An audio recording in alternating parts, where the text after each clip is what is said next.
Hello, everybody. Uh, Welcome to my podcast. Just got done. I just got done watching RFK Jr. speak at Tucker Carlson's grand finale, and it was great. Brought a little tear to my eye. I think fucking RFK Jr. is great. Like I said, I don't hate Democrats. I just hate the elite and the elite party of the Democrats because they're left now. They're like crazy left. I got friends that are Democrats. I don't lump them in with that because that kind of thing is like, oh, shoot all Democrats. No, because they're like, oh, shoot all Republicans, and it's like, no, dude, stop it. So I go off on my bends. I don't hate Democrats. I was telling a buddy of mine, like he was like, because I was telling him I'm an independent, and he's like, yeah, but you like Trump, and I was like, yeah, but I also like RFK Jr. I mean, I would have voted for him. Tulsi Gabbard's nice. And it sucks for you fucking radical left Democrats because you've lost the argument, and you've also lost RFK Jr. and you also lost Tulsi Gabbard. I mean, you lost a lot of people, and it's no wonder that they went to Trump because they have common sense. They're not so radical that it's against the moral fabric of our nature of our country. I mean, yeah, y'all want to be devil worshipping fucking child molesters or what have you, but well, not all Democrats, just the ones in charge, like the Clintons and maybe the Obamas and maybe the Bidens. The Bushes are there too. Don't forget, don't forget, the Bushes look at the Clintons as brothers, family. Yeah, I mean, these people in the leadership are scum, and that's why nobody really got why we elected Trump. And they're like, well, Trump used to hang out in their circle. We still be all, yeah, but he was a businessman, and once he started running, they all like went after him like hardcore. So I don't, I'm not gonna get into this, anyways. So it was Tucker Carlson's tour that he was doing. This is the grand finale. He had RFK Jr. on, RFK's running mate, a couple other people, and then Tucker came on. I haven't seen Tucker's yet. I got into a little bit, and I'm like, oh man, it's Friday night, it's late. I'm gonna probably watch this, but I ought to just go ahead and record it. Maybe give my commentary as it goes. So I saw RFK Jr.'s speech, and it was great. I literally I really like RFK Jr. And like I said, I would have voted for him. Yeah, I know he's a little radical and he said stupid shit about the Second Amendment, but I don't think it would have ever gone through. I think he just wanted to get in charge because the deep state, the government, killed his father. They killed his uncle. So if anybody's going to look into that, I want him in there. And after the shit they pulled with Trump trying to kill his ass many times, I mean there's three that we easily, well, four we easily know of. There's I've already like gone through this. There's the butler guy that shot him. There was the other guy that was at his golf course. There was the crazy guy at the Mexico border that when he went down to the border. That was three. There was the Iranian terrorist plot. And they had 5 hit teams, supposedly here. And I think there's one more, but I don't remember. But anyways, yeah. I mean, RFK Jr.'s speech was great. Brought a little tear to my eye. Because the thing is like this man should literally be standing in front of thousands of Democrats. I mean, literally, if the Democrat Party don't understand how screwed up they did it. I mean, like, literally, if RFK Jr. was standing in front of thousands and thousands of Democrats speaking the same message, which he tried to do. But his whole party shut him down. It was unbelievable. They wouldn't even let him get to the ballot. No, Joe Biden's the guy. And Joe Biden's like, no, Kamala Harris is the guy. After Kamala Harris stabbed him in the back, Nancy Pelosi, they're like, to Kamala.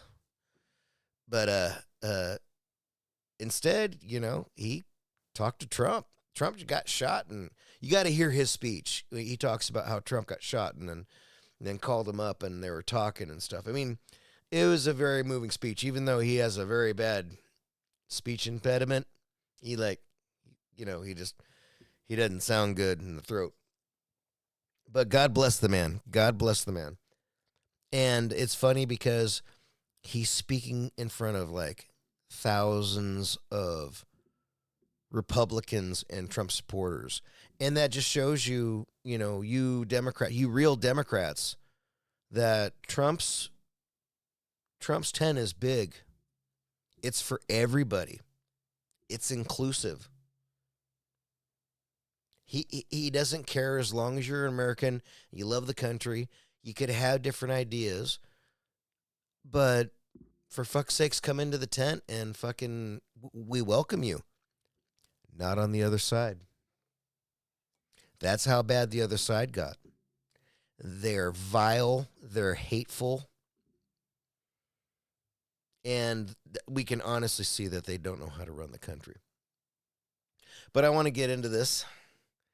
Like I said, I want to get into the Tucker Carlson speech, but I'm going to start it at the ending of RFK Jr.'s speech. You should literally go to Trump and Tucker, and it was Tucker Carlson's grand finale, live tour grand finale, and it's great. It's 3 hours long, but it's worth it. It really is. If you want to you really want to know what's going on and how people like me, an independent, I'm a Trump supporter. I don't give a fuck. You don't like it. I'm a Trump supporter. But this is unity. This is why people like me will never, ever vote for you guys on the Democrat side again. I would have voted for, or if you would have picked Robert Kennedy, he would have been formidable against Trump because he wants to do good for America. He doesn't care about the corporations or the lobbyists or anything like that. And they killed his fucking father. He's going to get to the bottom of it.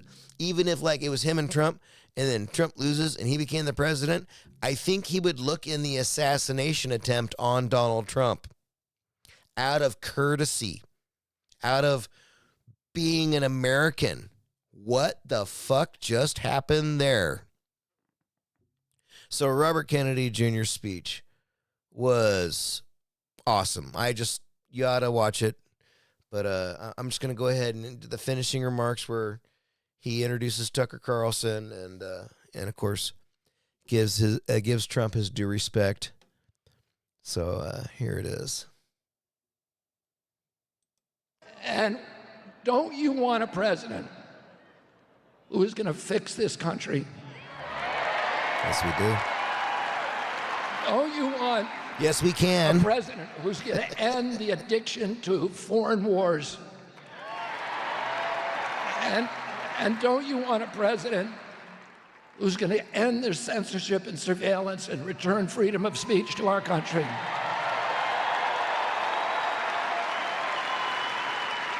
And don't you want a president who's going to clean out the corruption and drain the swamp at the regulatory agencies?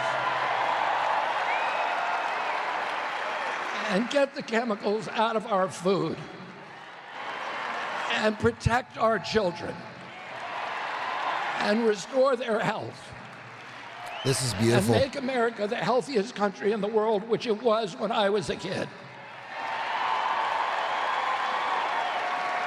Don't you want a president who's going to make America healthy again? And don't we deserve a president who will make America great again? Will you go to the polls on Tuesday and make sure that we all ride that big garbage truck to Washington, D.C.?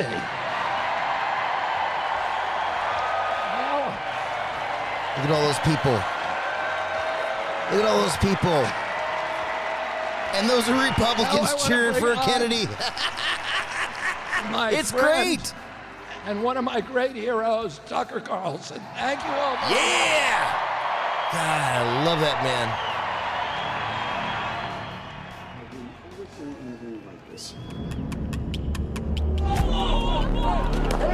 The impact of Black Lives Matter and their brilliance, they're not going to stop. And they lesbian Marxist. That's all BLM stood for. The people who are responsible for it are the most dishonest. We've been Never was Black Lives Matter because they didn't care about you, and you see it now, don't you? What So many years afterwards. Political movement. No. It's All you evil. BLM supporters, you guys were supporters of 2 or 3 Imagine a black government lesbian that Marxists. totally destroys the country. Congratulations, dumbasses. And then criminalizes complaining about it. Free speech is the bedrock of a functioning democracy. Yes. Well, the one thing you can't censor is a live event. It's time to be on the right side of history, folks.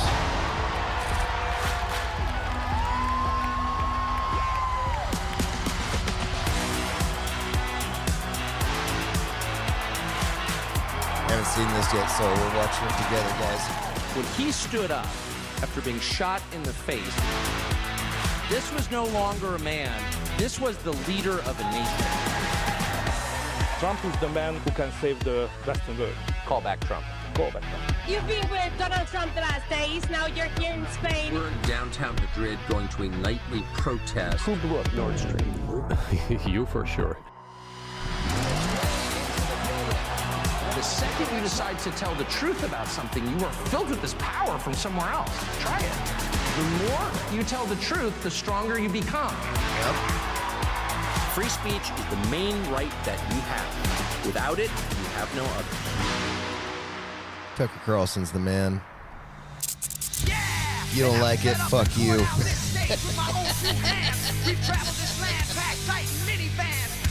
Ricky Bobby. You know, too big red than fuck you. Thank you. This is so cool. Thank you. I was just standing backstage with my wife, who never comes to maximize events this. like this. See, let's see my ugly mug. She's not very political, but she has very strong political feelings. So strong that she doesn't like to hear about politics because it winds her up. And she says, 2 seconds ago, she goes, and she's a very sweet person, former religion teacher, and she goes, I want to introduce you. And she has that kind of crazed look in her eye, and I said, I don't know if that's a good idea. Why do you want to introduce me? And she said, because I want to lead the crowd in a chant, we are not garbage. And I thought, that's it right there. The abuse that the best people in the country have taken for the past 8 years is too much. You're garbage? Really? Listen to who's saying that. Anyway, I'm really grateful to be here. I never thought that I would be speaking at a rally for Donald Trump. This is the 4th time I've done it. And it has felt not only like an honor and a privilege every time, but it has felt really natural. I'm sort of surprised. I was in journalism for 33 years, hanging around I know, someone just said, woo! It's nothing to brag about, trust me. I honestly feel like saying I was young and I needed the money. You know, it's almost like when the naughty pictures of you emerged, and you're like, that was the old me. But I spent my whole life standing at the back, watching, and I always thought, politicians, they're disgusting. By the way, I still think that. I would never get on stage and endorse one. You'd have to be totally bereft of a soul to do something like that. And here I am with a full-throated, utterly sincere endorsement of Donald Trump. How did that happen? And I was thinking about that this morning in the shower where I do my best thinking. I like thinking in the shower because there's no lying to yourself in the shower. Because when you walk out of the shower and you see this kind of furry, lumpy primate in the mirror, there's no imagining you're God. No, it's very grounding to see yourself naked at least once a day. I always think I got to hang a black sheet over that mirror, but I keep it just to keep me on the ground and with perspective. Anyway, I was thinking about this morning, and I was thinking, I've known Donald Trump, gosh, a long time just from working in television. And what people forget about Donald Trump, who is often described as a real estate developer, a casino owner, both of which are true, but that for a huge chunk of his life, 10 years anyway, he had the #1 show on television. He had mastered the business that I was in. And on the one hand, television is kind of a repulsive business. It's like a P. Diddy party every night. Ew, yeah, tell me about it. I spent 30 years doing it. But on the other hand, the people who are really, really successful, and Trump was #1 in television, all have one thing in common, which is they understand people. And the good ones like people. And they're liked back. And by the way, you probably know this, but in the TV business, which has spent the last 8 years telling you Trump is a terrifying dictator, he was loved. I mean, everyone loved him. And I liked him. I mean, I liked him from the first time I talked to him 20 years ago. He was hilarious and interesting and smart and, again, incredibly funny. And it was almost 10 years ago. It was the winter of 2015. I was in the car. I'd actually interviewed Trump that morning. I was working on a TV network that shall not be named. And Trump was the guest. And he was, of course, this famous star on another network, NBC. And he did great, like he always did. We had a great time. And about 3 hours later, I was in the car going somewhere, and he called me. And he said, I just want you to know that I'm thinking of running for president. And I just did not take it seriously at all. And I said, oh, yeah, running for president, okay. Because everyone in TV thinks I should be president. Joe Scarborough wakes up every morning, I should be president. But he's not really gonna run because you don't want to give up the salary, and it's hard to run for president. It's just a way to sell a book or whatever. So I kind of laughed. And he said, no, I'm gonna surprise you. And it was such a weird conversation that I actually wrote it down in my calendar. I looked it up today. I wrote it down. Donald Trump calls, says he's gonna run for president because there was something in his voice that didn't sound like the Trump I thought I knew. There was a resolve there that I thought was amazing. And of course, the rest is history. Almost 10 years later, he has completely transformed the country and the world and the political party under whose banner he ran, the Republican Party. And for me, it was this incredible journey of watching this guy, covering him, knowing him, to where I am now, which is speaking on a stage without any shame at all, not getting paid for it, doing it because I really, really mean it, and endorsing him for president. And so I just want to explain how I got here, because I think it says a lot about who Trump is. So the first thing I noticed about Trump was that everybody in the Republican Party I had suspicions about hated him immediately. There was something about Donald Trump that whenever he spoke, that the people I'd always thought were kind of false, the Jonah Goldbergs of the world, the Mitch McConnells of the world, but these were leading figures in the Republican Party, my neighbors in Washington, D.C., who are Republicans. Here Trump comes out of nowhere. He seems to be gaining traction. People who'd never voted Republican, who never voted at all, seem to like Trump. This seemed like great news if you're trying to expand your political party. And yet the Republicans in Washington were so offended by Trump that they couldn't even talk about him. I remember being at a Christmas party in 2015 with my aforementioned sweet wife at our neighbor's house. All kinds of people sitting around, and someone mentioned Trump, and my wife, who's not political at all, says, I like Trump. I remember one of my neighbors goes, oh yeah, I like Trump. Oh, that's hilarious. And my wife goes, no, I do like Trump. Why, is that bad? And people, it was like the devil getting splashed with holy water. They just moved back slowly, staring at her like, is this person dangerous? That was such a shocking thing to say in Northwest D.C. in 2015, and I began to ask myself, why? Yeah, it was like that for me, too. I would have never voted for anybody. I was going to vote for Ron Paul. Ron Paul in his love revolution. That was great. I remember he went to Chico, which is close to me, and they had to move the venue to a bigger venue because there were so many people that wanted to hear what Ron Paul had to say and how his presidency would reform the government. And the Republican Party put in extra measures just to stop him from gaining momentum and getting the nomination. I mean, Ron Paul was, in my eyes and in the public eyes, was in the public's eye, was actually surging, and they shut him down. They shut him down quicker than shit. And so that Trump had to overcome all those different things that they did just to silence Ron Paul. He had to get through all of those as well as going through the process of becoming the nominee when he ran for president. And it was beautiful. I love Donald Trump. Fuck you guys. I'm an independent, but I love Donald Trump, man. That guy's fucking awesome. And, I want him to prosecute more people for treason. I want him to get a good attorney general. And, yeah, I don't care if you're a congressman or what have you. I mean, that was my problem with Jeff Sessions.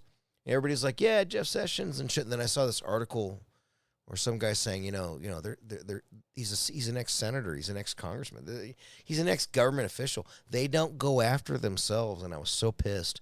And then when Clapper and all those guys went past their statute of limitations for lying to Congress and spying on the American people, and he did nothing. And yeah, that was like, and I'm glad Trump fired Jeff Sessions. And everybody's like, oh, even Tucker Carlson was like, leave that Jeff Sessions. No, fuck Jeff Sessions. I don't care what Tucker Carlson says when it comes to Jeff Sessions. It's called dereliction of duty. And, if I can get prosecuted for it, you should be prosecuted for it. If I'm going to get the book thrown at me or criticism thrown at me for it, the same should be done with him and anybody else. But anyways, I'm ranting, but I love Tucker. I'm just going to go ahead and start more. Here we go. Is Donald Trump so threatening? Is it because he's got some crazed extremist program? No. Everything he said was kind of moderate and sensible. Like, I don't know, we should have a border. And if we're going to have NATO, maybe the countries in NATO should help pay for it. If we're going to defend Europe, maybe they could, pony up a little bit. Why are we paying the entire bill? That didn't seem crazy to me. Boy, they treated Trump like he was a dangerous freak, like he just escaped from the state mental institution. Shackles on his arm and a butcher knife in his hand. Stop this man! And I just remember watching this. I wasn't emotional about it at first, but I remember thinking my neighbors all seem so reasonable and sensible, even the Democrats. All kind of normal people. I lived on their street. Why are they so mad about a guy who says stuff like we should have a border? And then I realized that they hated Trump because Trump asked questions they couldn't answer. Like, why are we doing it this way? And I remember thinking and saying, well, I don't know, why don't you just answer his question? If not having a border is such a good idea, if it's so important to have a tight labor market, or if you think tariffs are so terrible, why don't you just explain why? Why are you yelling at the guy? No matter what he said, he would get up and say, I think we should have tariffs. And they would say, racist! And I would think to myself, what do tariffs have to do with race? I was completely confused. And then over time, within about a year, I realized people hated Trump because they were guilty of crimes. And those people were my neighbors and coworkers. My mind exploded. I mean, ultimately, I had to leave the city where I spent my entire life. Guilty of crimes. Yes. Yes. I'm surprised he said that. Yeah, that's true. They're all criminals. They subvert the law. It's the law for you, but not for them. It's the law for me, but not for thee. I'm glad he said that, and I hope that changes. And that's why I'm so aggravated. I'm so pissed off. Like everybody else is like, no, these fuckers get away with everything. They can get on the floor, and they can straight up lie. But since they're on the floor, oh, they're a representative, and now it doesn't matter if they fucking call you a Nazi on the floor, they can get away with it. Because there's some sort of debate or discord that okay, fine. That's fine. But then what's wrong with my freedom of speech? I can say you're a Nazi too. Like, it's like that one guy, the fucking, the one fucking Muslim guy that was on like CNN or something like that, and he's calling all Republicans Nazis, and the other Republican goes, well, you know, I hope your pager doesn't blow up. And he's like, you want to kill me? Are you is that a death threat? And his problem was he apologized. Never apologize. Never apologize. Do not apologize to these people. That's going to kill you. That's when they know that you're weak. Never apologize.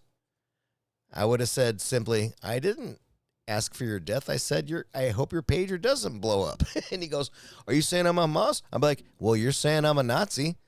What's worse? You obviously are offended by, me calling you Hamas. Well, I'm offended by you calling all Republicans Nazis. You don't like it? Stop it. Apologize and I'll apologize. That's what I would have said to him. I mean, and usually, like I said, you shouldn't apologize. But until you get that fucker to apologize first for what he said to you, then you apologize to him. And you apologize to him personally. But you don't apologize for what you said. You fucking put your balls on the table. You fucking put the hammer down and go, who's first? You don't apologize. These fucking people are radical. I'm not talking about all Democrats. I'm talking about the people in power. And, and a lot of the Democrats, if they're in this fog of war where they hate Donald Trump and all that kind of shit, I get that. But you need to fucking cool your jets, because the people that are leading you off a cliff. If they get everything that they want, and you're going to think that it's everything that you want too, it's going to kill you. It's going to kill our country. Look what it's done so far. 4 years of I hate Trump, and then he gets out, and we have 4 years of misery. And I don't believe you guys won the election. You fucking stole it. You stole it. You didn't. Yeah, you guys did all kinds of shit. 2,000 mules. The whole fucking we saved democracy, by fucking the Hunter Biden laptop. We suppressed, I don't want to get through it all, but, there's so much shit you guys did during the 2000 elections, and you did it in the guise of, oh, we can't do this or this or that. We got to do it this way with mail-in ballots because of COVID. You guys got what you wanted, and here we are 4 years later, and everything is fucked up.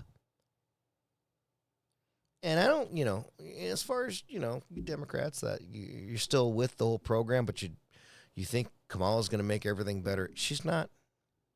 She's not. You got what you asked for, and you didn't know what you were asking for, and here we are. Anyways, let's get back to this. I'm bitching. Sorry, fucking Harris supporters. Sometimes the truth hurts. But anyways, let's fucking just go back through this shit. Because thanks to Donald Trump, I saw what it really was, which was a scam. It was the richest city in the United States. Its suburbs, 8 out of 10 of the richest suburbs were suburbs of Washington, D.C., and we didn't make anything. There was no business there. There was no production of anything. By the way, there was also no creativity or open-mindedness. How did these people get so rich? Well, by stealing. That's how. That had never occurred to me till Trump came.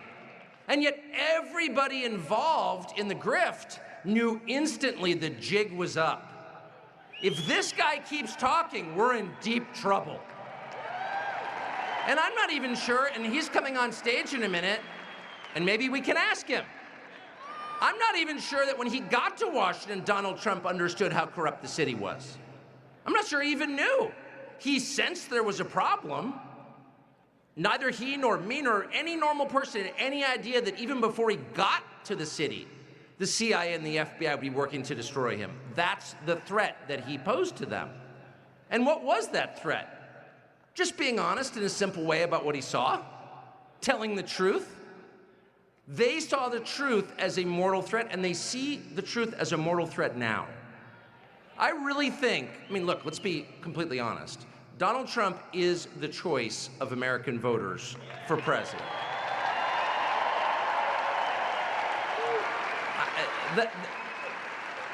That's not wish fulfillment. I'm not saying that because I want it to be true, though I do. I'm saying that because it's completely obvious. There is no Democrat running for anything who could fill a hall like this, who could do it 4 times a day for a year. There's not one. There's no Republican in Washington. Could Mitch McConnell fill this hall? I don't think so. Yeah, every boo is deserved if you only knew how deserved those boos were. One of the things that we learned from Donald Trump, one of the many, many things, completely changed my life watching it. One of the many things we learned is that the Republican Party, the leaders of the Republican Party, really despised their own voters. They had zero interest in improving their lives. And we know this because as 100,000 a year died of drug overdose, as their towns died from offshoring of industry, as their towns were invaded from people from foreign countries who were here illegally, they did nothing. Their attention was focused abroad to the Middle East and Eastern Europe. That's where all the money went. That's where all the prayers went. That's where all the attention went, because that's all they cared about. They didn't care at all about their own voters. And by the way, I didn't really know that. No, that's true, and I get it. A lot of people like in Tucker's position where they're just so close to it that they can't see the bigger picture. Yeah, they've always hated us, both Republicans and Democrats. That's why I'm an independent. I don't vote independent no matter what, because even a lot of independent voters are fucking scumbags, and they're, the people that they're, running are fucking, they're partisan one way or the other. They're still scumbags. And so it's like, you really the fact that being independent is, I look at it as like, who's the better person? If they're an independent, I'll vote for them. If they're a Republican, I'll vote for them. If they're a Democrat, I'll vote for them.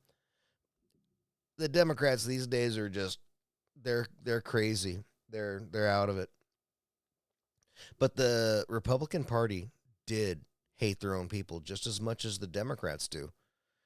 The thing was, everybody was, focused on the Bush years and everything like that.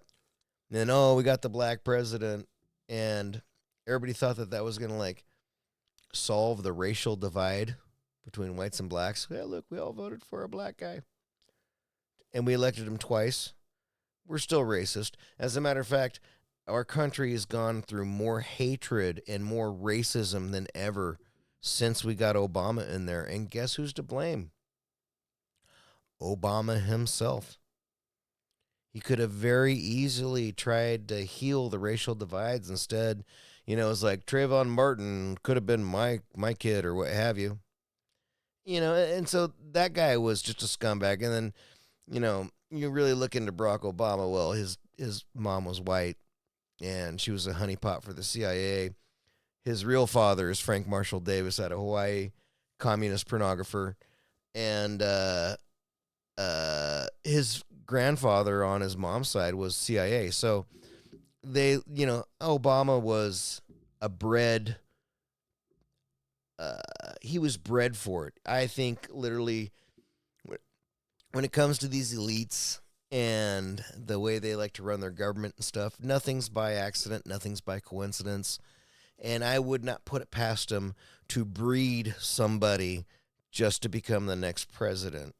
And I think that's what Barack Obama was. And a lot of people are saying, I didn't look at it, but apparently Candace Owens went back on Alex Jones's channel.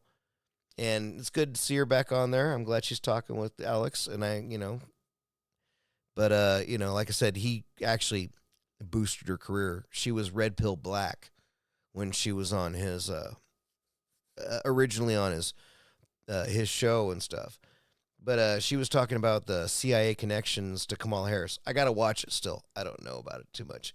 But I would not doubt, and I'm saying that this is exclusively with the Democratic Party. I believe it's with the Republican Party as well. Look at the Bushes. Those guys were straight controlled fucking Nazi fucking little Hitler use. I hated the Bushes. Every single time we had a Bush in power, we went to war. So, when people are like, oh, you're a Republican. No, I'm not, dude. I hated the Bushes. I have no problem saying Bushes are Nazis. Prescott Bush was the Nazi banker for Adolf Hitler. He was their fucking banker. There's pictures, I saw pictures like, oh, I'm not going to get into it. I hate them all equally, these people in power, because they've been in power for too long, and they look at us like we're rodents, we're ants, we're garbage, we're irredeemable baskets of deplorables. That's how they look at us. Kamala's no different. Did you see I watched the Gutfeld thing today? It's Friday. It was Friday, the 1st of November. And they did, on the Gutfeld thing, they did a Kamala thing where it's like, what is she saying? And you can clearly see that she either lost control of the teleprompter or the teleprompter shut off again. And she goes ghost-eyed, and she repeats the same phrase over and over again. Where Trump, you can't tell if his fucking teleprompter's fucking up. If his teleprompter fucks up, that's okay with him. He wasn't even on it in the first place. He's just talking his shit, doing his fucking thing. It's funny as fuck. Anyways, I'm going to get back to this. I'm getting off message here, and we're still watching this, so I'm taking too long putting my comments in there. I think most people in this room sense that. You know when someone doesn't care about you, you can feel it. You can feel the contempt coming off them in oily waves. That's exactly what it is. It's contempt. Joe Biden's not the only one who thinks you're garbage, actually. Mitch McConnell agrees with that. That's a fact. And that's one of the reasons that they don't want Donald Trump back in Washington. But the main reason they don't want Donald Trump back in Washington is something called disclosure. Do you know what disclosure is? Disclosure means sunlight. Disclosure is the principle that you, as an American citizen, an equity owner of this country, not a renter, not a serf, not a slave, but as a citizen, an owner of this country, a person on whose behalf the government exists. There's no other reason to have the government except to serve you, that you have a right to know what that government is doing with your money in your name. It's not a privilege that you are granted. If they're in a good mood one day, you can know a little bit more about how John F. Kennedy was murdered in 1963. You have an absolute moral right to know because you own it. They're your employees who somehow have decided they're your overlords. And they're very concerned that if Donald Trump comes back to Washington, we're going to find out what's happened to the $100 billion that we've sent Ukraine over the past 2.5. What happened to that money? There's never been an audit of it. Where do you think it went? Have you been to McLean recently? Yeah. It's not just Hunter Biden, by the way. Hunter Biden, I mean, to his great credit, was so high on crack he couldn't steal half as much as, your average contractor in Washington and his friends. So the truth is, actual crimes have taken place. Crimes that made people rich, crimes that hurt American citizens, and you're not allowed to know their scale or the details about any of them because it's classified. And they're terrified if Donald Trump gets back, accompanied by a full cast of reformers, not alone this time. Not a single man riding into Washington, man against the machine. It's hard to do that. He did it. He fought off 2 impeachment attempts for daring to do it.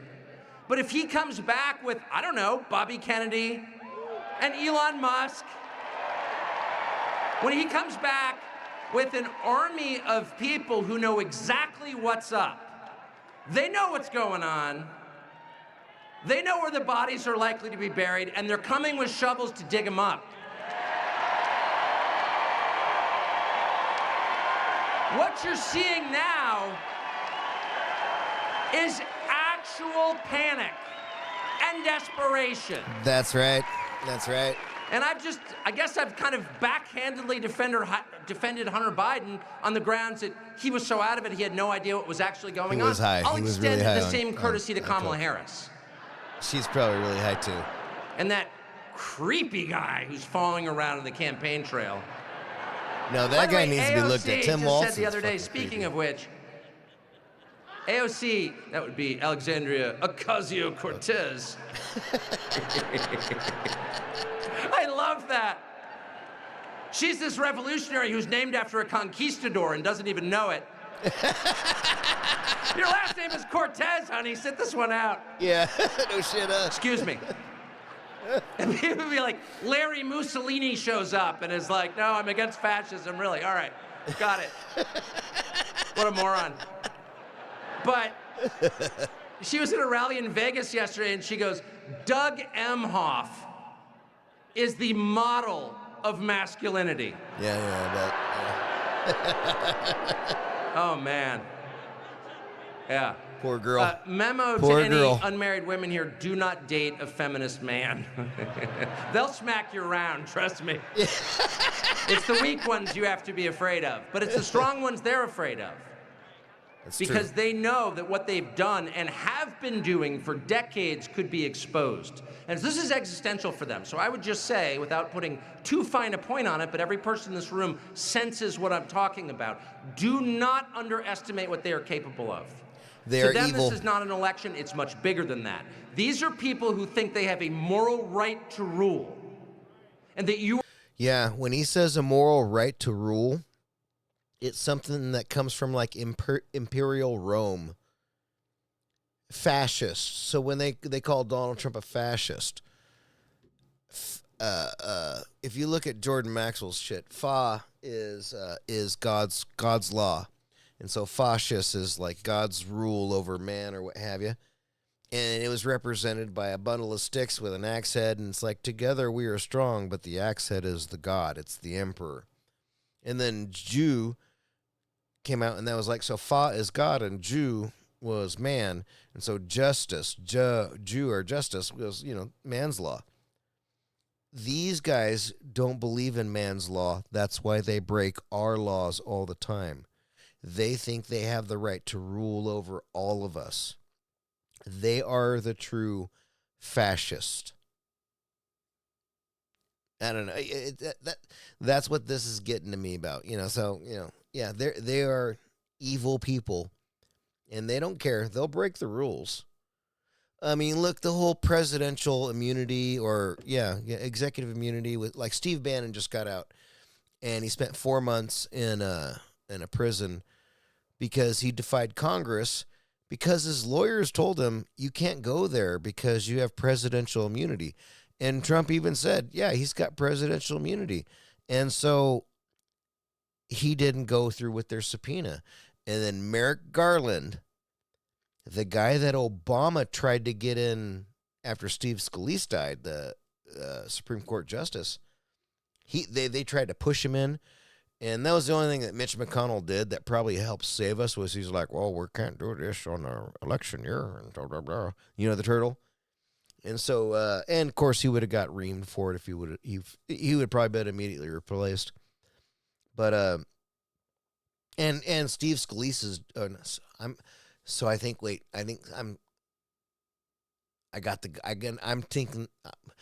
I'm thinking of the Supreme Court, but I think the name I'm saying is actually the guy that was shot on the football field. So I'm totally wrong on that. I think Steve Scalise was the guy that was shot on the football field. God, the Supreme Court is, this justice that died is that they try to replace with Merrick Garland. It's just like out of my head. But it was weird because he died at like some sort of hunting resort that had ties to the Bohemian Grove and like hardcore, like Republican, secret associations and stuff. And when he died, he laid down on the bed, put a pillow over his head, and died. Doesn't sound fishy at all. And anyways, and that was it was the last year that Obama was going to hopefully hand it all off to Hillary, Hill Dog. And Trump came in and they said, and he demanded too. And thank God Mitch McConnell said, yeah, we can't do that. We can't confirm another Supreme Court justice until after the election because this is an election year. And so it put everything on the table. Hillary wins. She anoints the next Supreme Court justice, which would have been Merrick Garland. This same cocksucker that is the Attorney General for the United States. This is the guy that went after Trump. This guy, I really hope this little weasel goes to prison. I hope this is one of those guys that we execute for treason.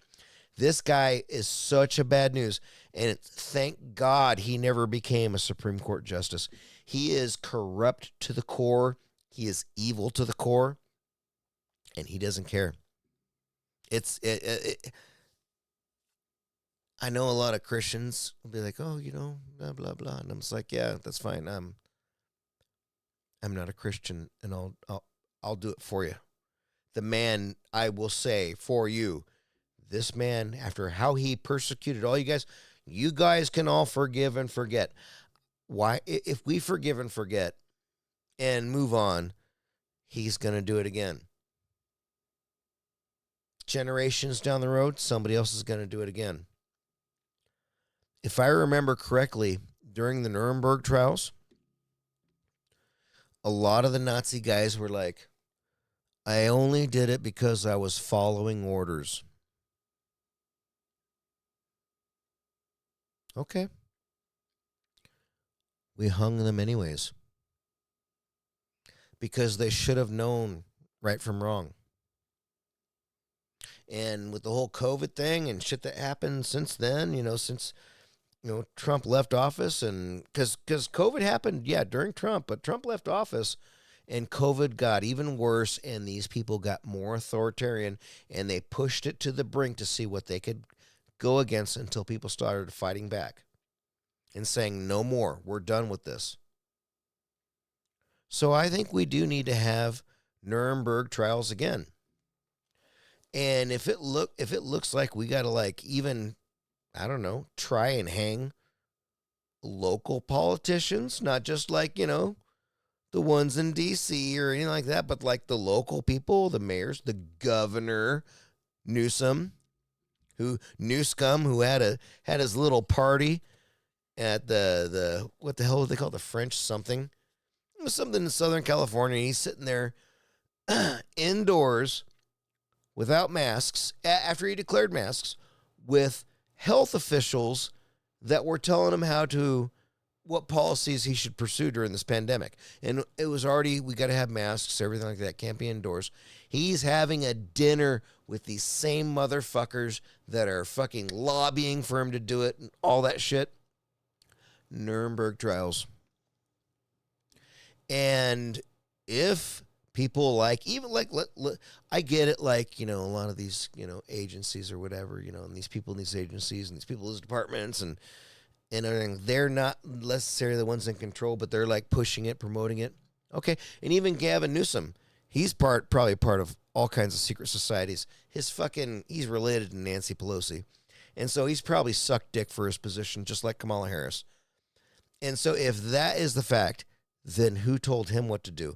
Because almost all these governors, like Hochul and what's that weird fucking, the one bitch, Gretchen Whitmire, and even the Hobbs bitch in Arizona, and Newsom, they all kind of they all stepped to the same tune. They all did the same thing. And, if you want to say it was the Democratic Party that was doing, well, then let's look at the Democratic Party leadership. But I bet you they will say, too, no, we were given orders. So let's find out who gave these orders. Take them, who gave the orders, prosecute them to the full extent of the law. I guarantee it wasn't one person. It's probably 300 or 400 people that fucking did it. But we, prosecute and execute. Fair trial and a proper hanging.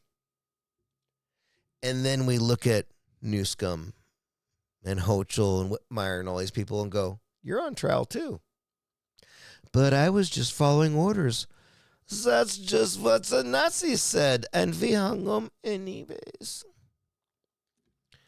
Getting off fucking subject, but that's what should really happen. But you were born in the serf class, and there you will stay. They believe that. These same people lecturing us about democracy. They think it is their right to be in charge, as if anyone in a democracy has a right to be in charge.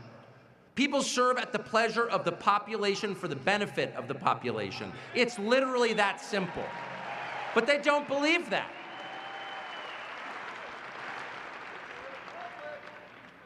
Donald Trump has stood in the face of that group, which includes every power center, not simply in the United States, but in the world, almost since the day he called me in the car in the winter of 2015 and said he was dead serious about running. And he has faced them off, and he has endured more punishment, graver trials than any politician in the history of this country. And he didn't need to. He didn't need to. At any point, he could have said, you know what? I've got a lot of grandchildren, some of whom I enjoy playing golf with. I'm pretty rich, actually. You may have heard that. And I don't need this. And he has bulled forward with energy and cheerfulness from beginning to end. And I would submit, since AOC raised the question of what a real man looks like, let me just tell you my view of what a real man looks like. A real man is a cheerful man. And he's cheerful because he's brave. Brave people have hope because they have a mission and they're strong inside. And they know, because they are living for something greater than themselves, that even if they die, they don't die. The mission lives on. And that's what gives them heart and cheerfulness. They are not morose. They are not self-pitying. They are bright, bright-eyed, cheerful, energetic, and in command. And that is exactly what Trump has proven to be, including on the day he was shot in the face. And I know because I talked to him that night.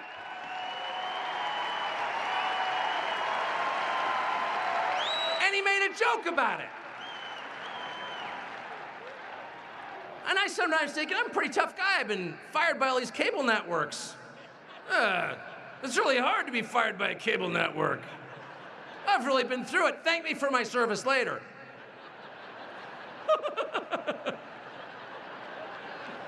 It's absurd. All of us are the heroes of our own drama, of course, no matter what it is. You teach middle school social studies, I'm sure you come home and think, man, I fought a battle today. You run some stupid cable TV show and you're like, I'm tough as hell. Try getting shot in the face at a rally and then pushing off the Secret Service and standing up with your fist in the air. Try that. That was the most revealing moment I have ever seen in the life, not just of any politician, but of any person I have known personally, someone I actually know. And that's the moment that little boys dream about. That's, I mean, every little boy, because men do not become men organically, they have to prove that they're men. And every little boy dreams about some war scenario. Everyone's dead but me, and I'm charging the machine gun nest because I'm the bravest man. Would you? Would you be the bravest man? Or would you be in fetal position, calling out your mom's name? I don't know, we don't know. You haven't been put in that position, I haven't either. Donald Trump just was on camera. It was so unbelievable that Democrats on MSNBC and the internet immediately accused him of faking it on the grounds that nobody could be that brave. And it's true, that's not a kind of Doug Emhoff thing to do. Kind of hard to imagine the second gentleman standing up and being like, fight, fight, fight. You know, or Tim Walz. But the truth is, it's true. Masculinity is still an indispensable thing. I'm sorry. It is. Even in an age of Uber Eats and air conditioning. Yep. No one's going out to slay a mastodon with a spear, but you still need a brave man in charge. Because it's a rough world and unexpected things happen. And as my friend Mike Tyson said, famously, everybody got a plan until he gets hit in the face. Everybody got a plan until you So get what's your punched in the plan when you face. get shot in the face? You don't have a plan. You act purely on instincts, and that's when we find out if you're a leader or not. And that's what we learned. And we're learning it still. We're learning it still, because even if you or me have been able to pull that off, you think that's the end? You think that's the last time they're going to try to do that to you? Are you joking? No, probably not.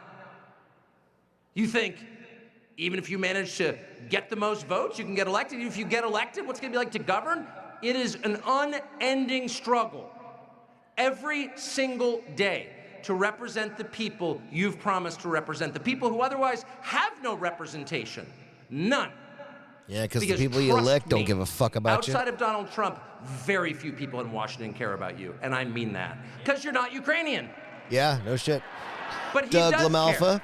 you're not Ukrainian. And because he cares, because at this point, I don't care if you're a New York Times correspondent, and if there are any in this room, let me raise my middle finger Doug in your LaMalfa, face. you're a piece of shit. And that is heartfelt. I mean that. That's not just some talking point I'm throwing out there to make you feel good.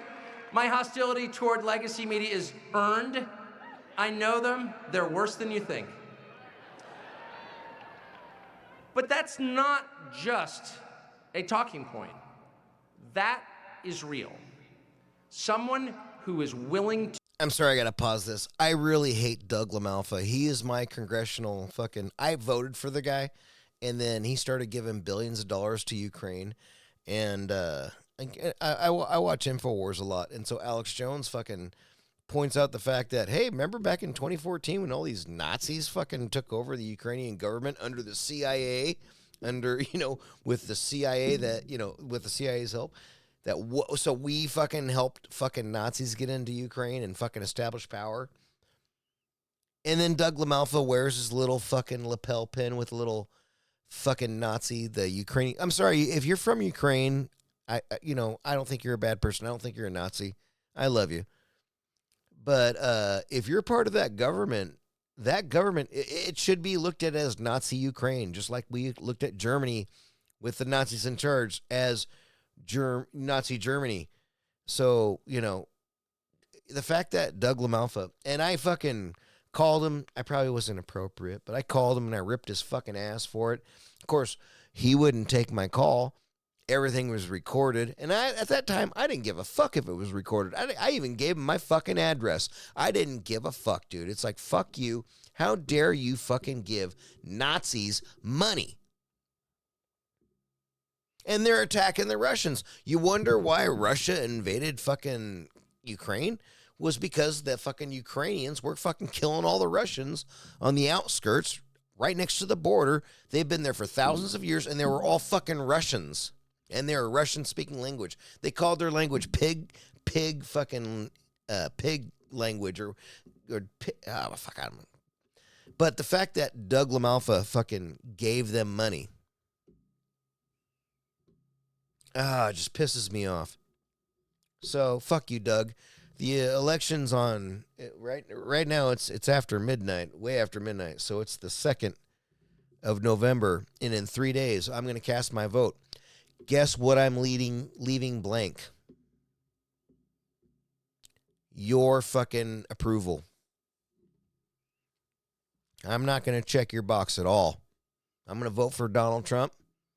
I'll vote for the rest of the fucking Republicans, because they're the only ones with common sense right now. Sure as hell ain't going to vote for the Democrats. You guys have fucking lost it, and if you still associate with that party until your party's gone under a strong realignment, you'll never get my vote. But Doug LaMalfa, I gave you my name, I gave you my number, I fucking gave you my address. Not once did you reach out. No, you know what you did? You voted time and time again to give money to the Nazis in Ukraine. So fuck you, Doug LaMalfa. You will never, ever, ever get my vote. And I don't think anybody else on that fucking ticket that you're running against, your opponents, deserve my vote either. So guess what? I'm just going to leave you out. But I tell everybody that I meet, I'm not going to vote for Doug LaMalfa. I tell them you're a Nazi lover. because that's what you are. You want to give billions of dollars to Nazis? You're a fucking Nazi lover. Right here, buddy. Right here. Sit, spin, and that's the fucking horse you rode in on. Fuck you, Doug LaMalfa. I'm sorry. Back to Tucker.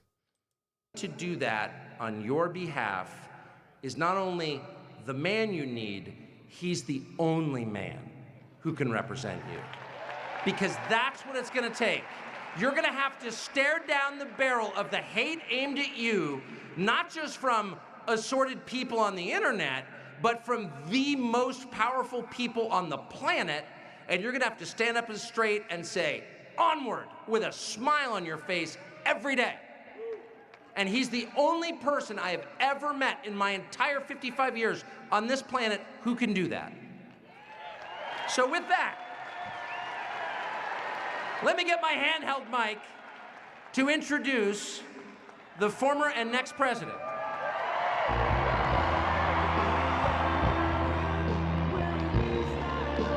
All right, I'm going to go ahead and pause this. I'm going to go ahead and end this one because it's probably long. And publish it. Hopefully I don't. Apparently, like a stream or so ago, I got a warning. I got a strike. I haven't even reviewed it yet. I'll review it. I don't know what I did wrong. But a lot of the times I'm, I like to drink beers and watch this shit. So I could have probably said something that I shouldn't have. I'm going to review it though. But until then, we will do this again, and I'll do the Trump one. I'm going to do the Trump one right after this. I just think it'd be better to break these up, and you guys can watch the next one afterwards, and it'll be just a pickup from this. So here we go.